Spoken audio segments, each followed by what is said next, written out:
Selamat pagi, siang, ataupun malam buat teman-teman semua yang menonton video ini.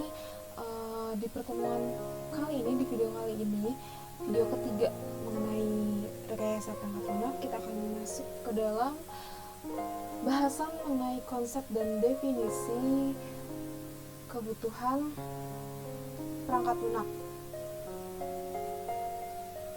Apa sih kebutuhan perangkat lunak itu? Kebutuhan perangkat lunak adalah kondisi, kriteria, syarat atau kemampuan yang harus dimiliki oleh perangkat lunak untuk memenuhi apa yang diinginkan pemakai.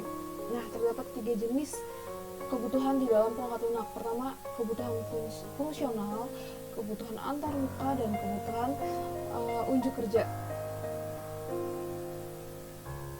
Kebutuhan fungsional. Kebutuhan fungsional biasanya berkaitan dengan fungsi atau proses yang harus mampu dikerjakan oleh perangkat lunak. Jadi fungsi-fungsi di dalam perangkat lunak itu maksudnya ke dalam kebutuhan fungsional.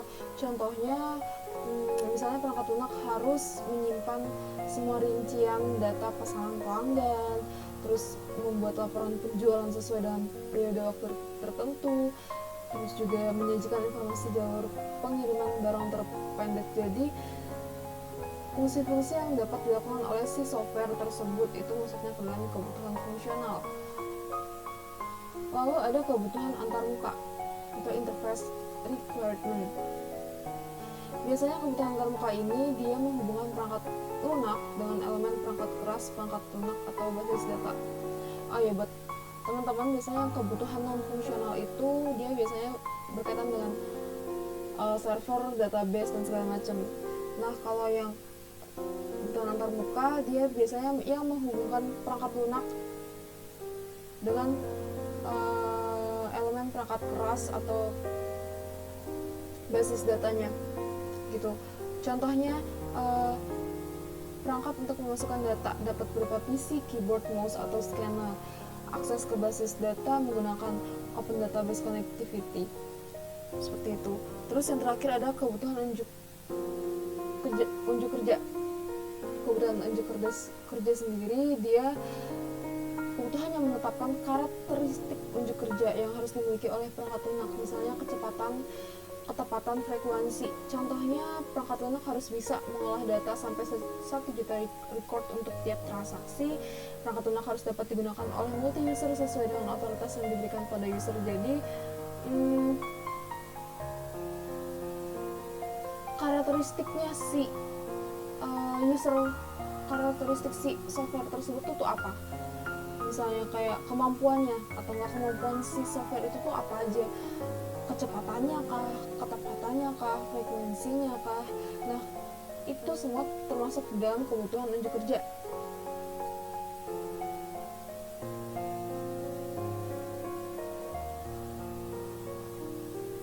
Dampak kesalahan penentuan kebutuhan perangkat lunak. Kalau kita salah dalam menentukan kebutuhan apa saja yang diperlukan oleh perangkat lunak, akan ada dampak-dampaknya. Dampaknya itu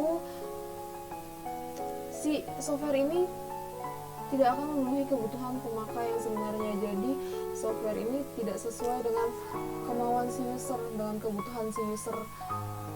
Terus interpretasi kebutuhannya berbeda-beda.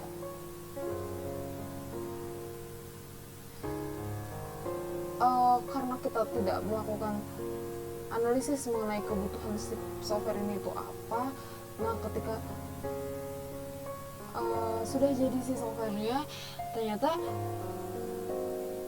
beda apa yang dimauin si user, kebutuhan apa yang mau dimauin si user itu tidak sesuai. Nah, makanya nanti akan menyebabkan ketidaksepakatan. Jadi si usernya kayak membatalkan janji gitu deh, kayak membatalkan kontrak gitu karena si developernya tidak membuat sesuai dengan apa yang dibutuhkan si user. Nah, yang ada nanti malah developernya merugi, sia-sia waktu, sia-sia biaya. Itu akibat karena tidak melakukan analisis kebutuhan dengan benar sebelumnya. Itu kesalahan pada developernya ya teman-teman, karena kan si user udah nyampein nih kebutuhannya yang begini, tapi ketika dalam eksekusinya si developer, ketika si developer menganalisis kebutuhannya, ternyata developernya error human, jadi kayak tidak menganalisis dengan benar di kebutuhan fungsionalnya, atau di kebutuhan tunjuk kerjanya, atau di kebutuhan termukanya, makanya jadinya si usernya kecewa gitu. Terus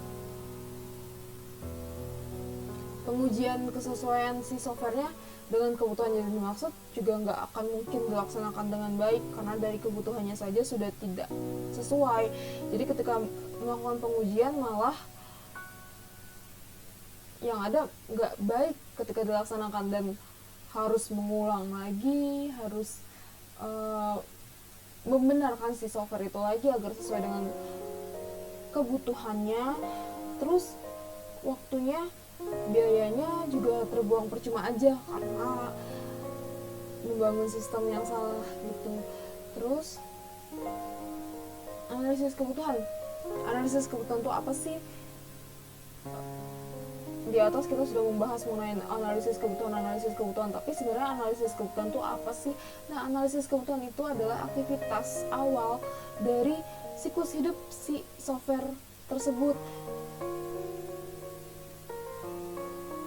Tujuan kenapa sih harus diadain analisis kebutuhan? Tujuannya apa sih sebenarnya? Tujuannya adalah pertama,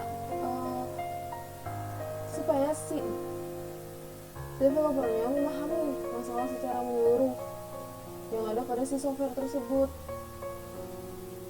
seperti ruang lingkup si softwarenya, terus pemakainya, itu harus dipahami masalahnya secara menyeluruh, harus dianalisis secara menyeluruh. Terus tujuannya juga dia mendefinisikan apa yang harus dikerjakan oleh software untuk memenuhi keinginan pelanggan. Jadi tujuan si analisis kebutuhan sendiri dia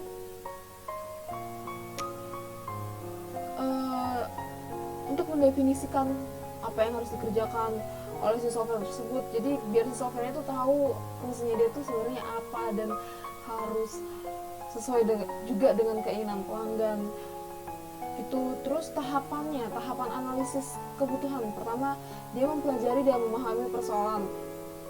Biasa ya teman-teman, kita biasa dihadapi dengan masalah, kita harus mencari masalah, terus kita pelajari juga, kita pahami juga masalah tersebut. Terus kita juga harus mengidentifikasi juga kebutuhan si pemakainya itu seperti apa. Terus kita harus mendefinisikan juga kebutuhan si softwarenya itu apa, membuat dokumen spesifikasi kebutuhan perangkat lunak atau SKPL. Terus dikaji ulang atau direview kebutuhannya setelah dipelajari, dipahami, diidentifikasi, terus dibuat dokumennya.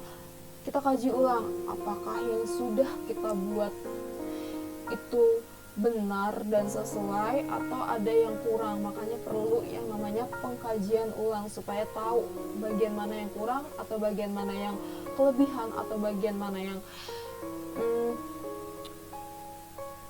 salah, seperti itu teman-teman. Tahapannya.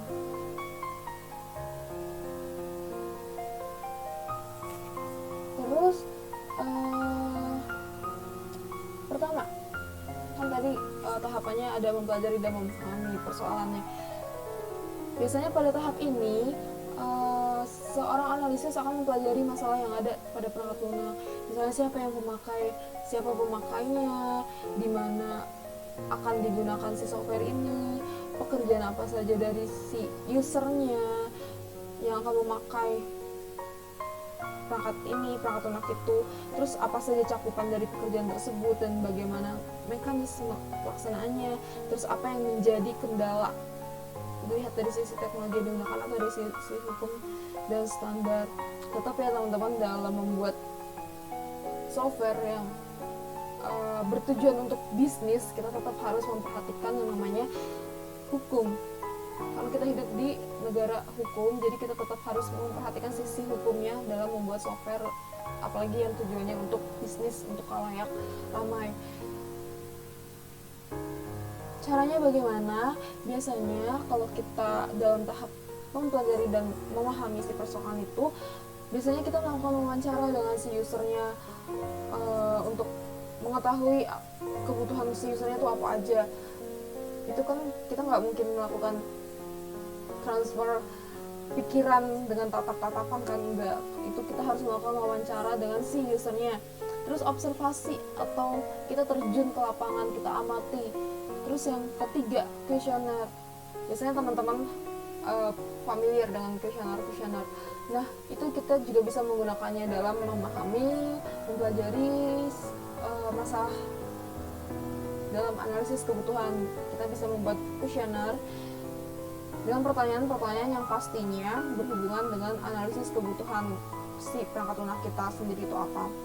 Terus mempelajari referensi atau dokumen-dokumen yang digunakan seperti dokumen hasil analisa dan perancangan perangkat lunak. Yang kedua, ada mengidentifikasi kebutuhan pemakai. Pada prakteknya menjadi satu pelaksananya dengan pemahaman masalah.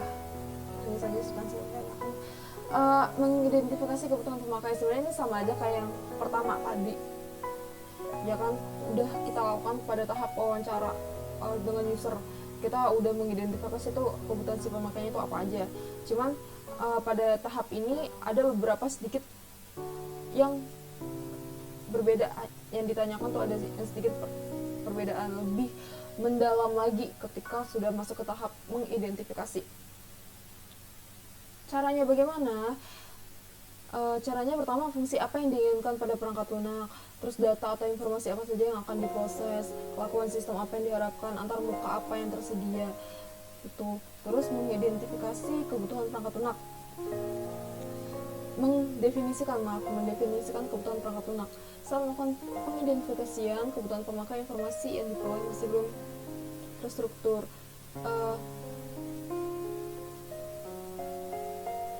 Biasanya mendefinisikan kebutuhan perangkat lunak, biasanya ketika kita melakukan wawancara dengan user, si user kan pasti berbicaranya atau memberikan informasinya itu tidak terstruktur ya teman-teman, karena masih menggunakan bahasa sehari-hari. Jadi belum terstruktur gitu. Misalnya sebagai contohnya, dia usernya di bagian akuntansi, jadi kayak cuma bilang saya ingin data dimasukkan oleh bagian penjualan bisa langsung di jurnal, informasi neraca keuangan bisa saya lihat kapan saja gitu. Terus hanya sekedar omongan-omongan gitu bahasa sehari-hari. Nah, ini ada contohnya nih. Misalnya si user bilang data yang dimasukkan oleh bagian penjualan bisa langsung di jurnal. Nah, dari kalimat itu kita analisis nih teman-teman. Kita analisis, oh berarti kebutuhan fungsionalnya dia nanti ada entry dan rekam data transaksi penjualan. Oh, nanti kebutuhan fungsionalnya ada retrieve data transaksi penjualan untuk periode tertentu. Terus kebutuhan antarmukanya apa ya? Kebutuhan antarmukanya berarti nanti ada antarmuka pemakai untuk memasukkan dan merekam si data penjualan tersebut. Terus nanti ada juga antarmuka pemakai untuk menyajikan dan menjurnal informasi transaksi penjualan pada periode tertentu gitu. Terus yang terakhir, kebutuhan unjuk kerjanya. Kebutuhan unjuk kerjanya berarti si kemampuan software ini tuh hanya bisa dilakukan sekali setelah data transaksi penjualan direkam. Terus adanya otoritas pemakaian perangkat lunak dan akses data sesuai dengan bagian pekerjaannya masing-masing. Terus ada tahapan dalam analisis kebutuhan yang namanya membuat dokumen. Dalam dokumen ini dia menyatakan secara lengkap apa yang dapat dilakukan oleh perangkat lunak, termasuk deskripsi lengkap semua antarmuka yang digunakan. Terus yang terakhir ada mengkaji ulang. Biasanya mengkaji ulang ini atau validasi, dia melihat apakah si SKPL ini sudah konsisten, lengkap, dan sesuai dengan yang diinginkan oleh user atau belum. Terus biasanya namanya mengkaji nggak cukup kan untuk sekali, biasanya berkali-kali juga dilakukan. Terus biasanya tuh si user tuh baru kepikiran, oh iya saya ternyata butuh ini di dalam softwarenya, jadi dia kayak telat ngasih informasi gitu. Nah, makanya di dalam pengkajian ulang biasanya itu tuh ada tambahan kebutuhan dari user karena baru kepikiran si usernya harus ada kebutuhan ini. Jadi telat informasi. Nah, makanya di bagian pengkajian ulang biasanya akan menambahkan kebutuhan-kebutuhan baru.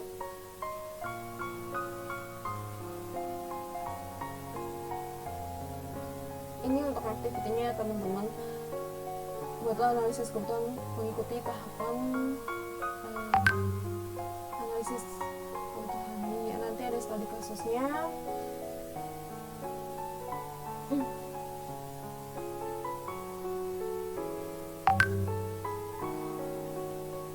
Nanti di bagian activity bakal saya kopas. Oke, sekian teman-teman video kali ini. Terima kasih sudah menonton. Semoga bermanfaat apa yang saya sampaikan, dan mohon maaf bila ada ketidakjelasan dalam artikulasi mulut saya, dan maaf juga kalau ada salah-salah kata dalam penyampaian. Tetap jaga kesehatan dimanapun teman-teman berada.